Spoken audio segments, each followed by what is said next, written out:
Complete হয়নি। রাশেশ্বর রাম রাখে।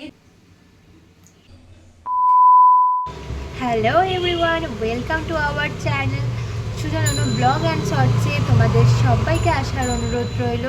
আর আমার চ্যানেলটা, আমার ভিডিওটা যদি তোমরা প্রথমবার দেখে থাকো তো প্লিজ চ্যানেলটাকে সাবস্ক্রাইব করে দিও, আর ভিডিওটা পুরোটা দেখে একটা লাইক করে দিও। আজকের ভিডিওটা, আজকের ব্লগটা যেই জন্য করা সেটা হচ্ছে, আজকে তো জন্মাষ্টমী, তোমাদের সবাইকে শুভ জন্মাষ্টমীর অনেক অনেক শুভেচ্ছা। তোমরা তোমাদের গপুকে অনেক সুন্দর করে সাজাও। আজকের দিনে সবাই অনেক আশা নিয়ে থাকে যে গপুদেরকে কেমনভাবে সাজাবো, কী করে সাজাবো, তো সেই রকম ইচ্ছে আমারও আছে। তো আমি ওই বাড়ি চলে যাচ্ছি, ওই বাড়ি গিয়ে তারপর বাকি ভিডিওটা শেয়ার করছি। বাইরে প্রচণ্ড বৃষ্টি হচ্ছে, তাই বাইরের আর কোনো ক্লিপ নিতে পারবো না, তো ফালতু না বকে চলো ভিডিও শুরু করা যাক। জানো তো, গবলুসোনাকে আমরা কিনে আনিনি, গবলুসোনা নিজের থেকেই আমাদের বাড়িতে এসছে। এর পিছনে সুন্দর একটা গল্প আছে, যে গল্পটা তোমাদেরকে আমি ভিডিওর মাঝখানে বলবো। তোমাদের কতটা বিশ্বাস হবে জানি না, তবে এটাই সত্যি। গবলুকে একটু পিতম্বরী পাউডার দিয়ে ভালো করে মুছিয়ে নিয়ে বাকি 8 ঠাকুরগুলোকে সুন্দর করে পরিষ্কার করে নিচ্ছিলাম। আসলে সিঁদুর দেওয়া হয় তো, তাই মুখগুলো কালো কালো হয়ে গেছে। সুন্দর করে ধুয়ে তারপর গবলু চোখ আঁকতে বসে গেছে। আমি খুব একটা ভালো পারি না, তবে যেমন যেমন ড্র করা আছে তার ওপরে ওপরে হালকা হালকা করে তুলি দিয়ে দিয়ে ওগুলো পূরণ করে দিচ্ছিলাম। এ বাড়িতে যবে থেকে মা লক্ষ্মী আনা হয়েছে তবে থেকে কোনো দিন চোখ আঁকা হয়নি। আজকে আমি রিস্ক নিয়ে চোখ আঁকতে বসে গেছিলাম, আর দেখো সত্যিই সুন্দর লাগছে দেখতে। আর গনুর চোখটাও এঁকে দিয়েছিলাম। তারপর বোন এদিকে গবলুকে দুধ গঙ্গা জলে স্নান করাবে বলে গামলাতে ফুল টুল সাজাচ্ছিল, ওকে গামলায় বসিয়ে স্নান করানোর জন্য। তারপরে এই যে আমাদের ছোট্ট সোনা গবলু বসে গেছে স্নান করতে, ওকে ভালো করে স্নান করিয়ে তখন ওকে সাজুগুজু করাবো। এদিকে গপু স্নান কমপ্লিট হতে হতে গপু যেখানে বসবে তনু সেই সিংহাসনটা সুন্দর করে সাজিয়ে নিচ্ছিল। পেছনে ময়ূরের পালক দিয়ে নতুন বিছানা পেরে সুন্দর করে গুছিয়ে নিচ্ছিল। এখানে আজকে গপুকে বসানো হবে। তারপর আমি গপুকে তাড়াতাড়ি করে জামা কাপড় পরিয়ে নিচ্ছিলাম। এই ড্রেসটা আমি গপুকে এবার গিফট করেছি, আর তনুর ড্রেসটা রাত্রে পরবে। আর যে চাঁদির মালাটা পরে আছে সেটা তনু ওর হ্যাপি বার্থডেতে গিফট করলো এবার। আর তারপর যা মালা ছিল, চুল মুকুট পরিয়ে দিচ্ছিলাম, কিন্তু চুলের ওপর মুকুটটা কিছুতেই বসছিল না, তাই পরে মুকুটটা খুলে শুধু চুলের মধ্যেই ময়ূরের পালক দিয়ে দিয়েছিলাম। কারণ আজকের দিনে চুল না থাকলে মোটেও ভালো লাগবে না। আর বাইরে তো ভোরবেলা থেকে বৃষ্টি। এই বৃষ্টি আজকে না, মানে প্রায় প্রতি বছরই এরকম বৃষ্টি হয় জন্মাষ্টমীতে, তাই না বলো?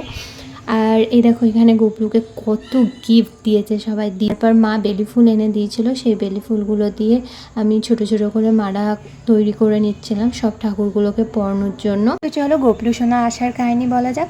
আমার এক জেঠতো মামার বাড়িতে তার মা মারা যাওয়ায় মামিমণি গবলুকে দুবেলা সেবা দিতে পারছিল না বলে আমাদের বাড়িতে রেখে গেছিলো। তখন তনুই দুবেলা গবলুর সেবা দিত। যখন ওদের কাজকাম মিটে যায় তখন ওরা গবলুকে নিতে আসে। তো তনু বলেছিল যে আর দুদিন আমাদের বাড়িতে থাকতো। মামি বলেছিল না, আমাদের ঠাকুরমশাই বলেছেন আজই নিয়ে গিয়ে প্রতিষ্ঠা করতে হবে। তো সেই শুনে তনুর প্রচণ্ড মন খারাপ হয়ে যায়, আর ও কাঁদতে কাঁদতে ঘরে গিয়ে দরজা লাগিয়ে দেয়। যখন গবলুকে নিয়ে যাচ্ছিলো মামিমণি ওকে অনেকবার ডেকেছিল, কিন্তু ও কোনো সাড়া দেয়নি। আর একটা কথাই বলেছিল, গবলু যতদিন না নিজের থেকে একবারের জন্য আমাদের বাড়িতে আসছে, আমার কাছে আসছে, আমি আর গবলুকে ডাকবো না।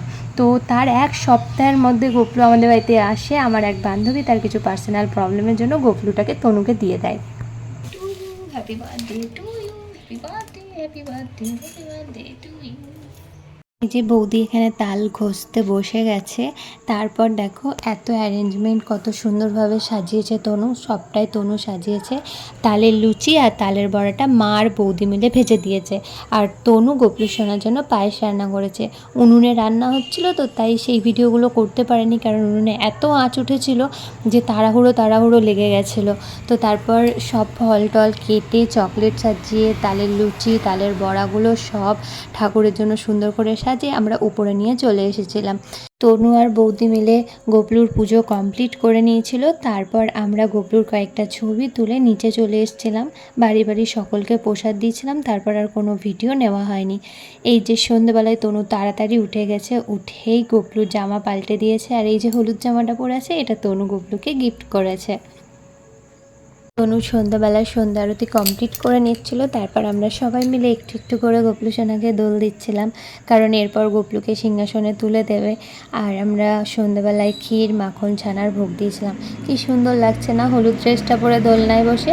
আর সারা দিন বৃষ্টি হওয়ার কারণে বাইরের ওয়েদারটা দেখো কত সুন্দর, ভীষণ হাওয়া দিচ্ছিল। আমাদের একটা প্ল্যান তো পুরো বরবাদ হয়ে গেছে। আর তনু ওকে সিংহাসনে তুলে একটু হালকা করে দিচ্ছিল গয়নাগাটি খুলে। দাদারা ভেবেছিল গোটা ছাদে মোমবাতি জ্বালাবে, কিন্তু এত বাতাস দিচ্ছিল হয়ে ওঠেনি, তাই দাদা সব সিঁড়িতেই মোটামুটি কিছুটা মোমবাতি জ্বালিয়ে দিয়েছে। বৌদি গীতা পাঠ করেছিল আর আমি 108 নাম জপ করেছিলাম শ্রীকৃষ্ণের। আর প্রথমবার তো তাই একটু আটকাচ্ছিল। রাশেশ্বর রাম রাখে যতেক মালিনী, সর্বযজ্ঞেশ্বর নাম রাখেন শিবানী। উদ্ধব রাখিল নাম মিত্র হিতকারী, অক্রূর রাখিল নাম ভব ভয়হারী। গুঞ্জমালী নাম রাখে নীল পীতবাস, সর্বপ্রেতা নাম রাখে নাম দৈপায়ন। তারপর আমরা প্রসাদ খেয়ে চলে গেছিলাম আমার মামার মেয়ের শ্বশুর বাড়িতে। সেখানে রাধা মাধবের পুজো হয়, কী সুন্দর করে সাজিয়েছে দেখো। আর রাধারানীর যে পোশাকটা সেটা ওরা পুরী থেকে নিয়ে এসছে। তারপর আমরা কিছু ছবি তুলেছিলাম। ভিডিওটা ভালো লাগলে প্লিজ লাইক করো, পাশে থেকেও চ্যানেলটাকে সাবস্ক্রাইব করে দিও। টাটা।